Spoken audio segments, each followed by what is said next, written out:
Chaque matin, au carrefour Eligedzoa, les employés de la société Tech Afrique, une grande entreprise de télécommunications de Yaoundé, passaient devant tonton Simon sans même le regarder. Il dormait sur un vieux carton, les vêtements en lambeaux, un sac de jute pour oreiller. Certains riaient, d'autres détournaient les yeux. On l'appelait le fou du carrefour ou le clochard du portail. Mais tonton Simon ne mendiait pas toujours. Il observait. Il dessinait parfois sur le sol des schémas étranges avec un bout de charbon. Personne ne savait qu'autrefois, il avait été un brillant ingénieur électromécanicien, diplômé à l'étranger. Un accident, une trahison, et la vie l'avait brisé. Depuis, il vivait là, entre poussière et mépris. Un matin, un cri retentit dans la cour de Tech Afrique. Le serveur principal est tombé. Toute l'entreprise était en panique. Les écrans s'éteignaient les uns après les autres, les systèmes de sécurité bloquaient tout. Même les portes automatiques refusaient de s'ouvrir. Les techniciens couraient partout, les ingénieurs essayaient de redémarrer le réseau, sans succès. On fit venir les meilleurs spécialistes du pays. Même le célèbre ingénieur Mbarga, connu à la télévision pour ses inventions, passa des heures sans trouver la cause. Le PDG, M. Tchumba, suait à grosses gouttes, un contrat international était en jeu. Une heure de panne, c'était des millions perdus. Dehors, tonton Simon, intrigué par le silence inhabituel du bâtiment, s'approcha du portail. Il entendait les cris, les alarmes, les allées et venues précipitées. Il s'adressa au vigile. « Petit, je peux peut-être aider. Laisse-moi juste voir le panneau électrique. » Le vigile éclata de rire. « Et toi ? Avec tes habits déchirés ? Va balayer la rue au lieu de dire n'importe quoi. » Simon insista. Il montra du doigt un câble qu'il voyait depuis la grille. « Regarde, le problème vient de là. Le système est en boucle. » Mais on le repoussa violemment. Il tomba dans la poussière. Certains employés riaient derrière les vitres.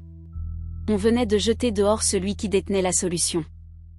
Quelques minutes plus tard, une voiture noire brillante entra dans la cour. Le PDG, M. Tchumba, sortit furieux. « Comment ça, toujours pas réparé ? Vous êtes des ingénieurs ou des touristes ?» C'est alors qu'il vit le vieil homme, assis dehors, trempé de sueur et de poussière. Quelque chose dans son regard l'arrêta. Ce n'était pas un regard vide. C'était celui de quelqu'un qui savait. Il s'approcha. « Tchumba, toi, vieux père, que fais-tu ici ? » « Simon, on ne m'a pas laissé entrer. Mais je peux vous aider, monsieur.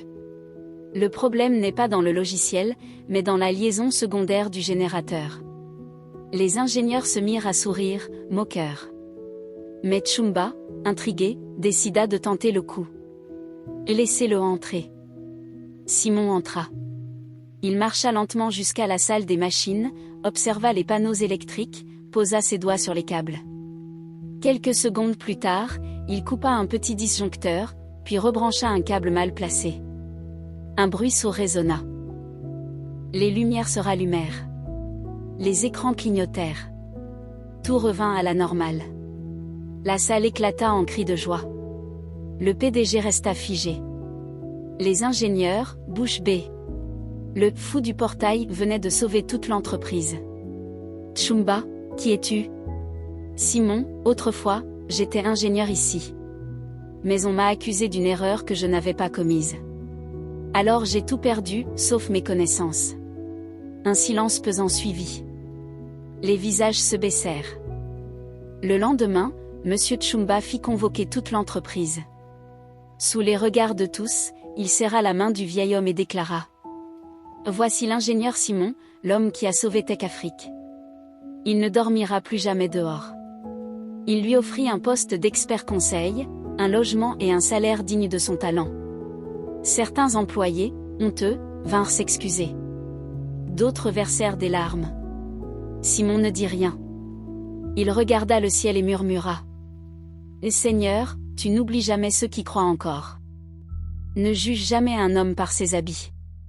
Derrière la poussière et les haillons peut se cacher une lumière que nul ne soupçonne.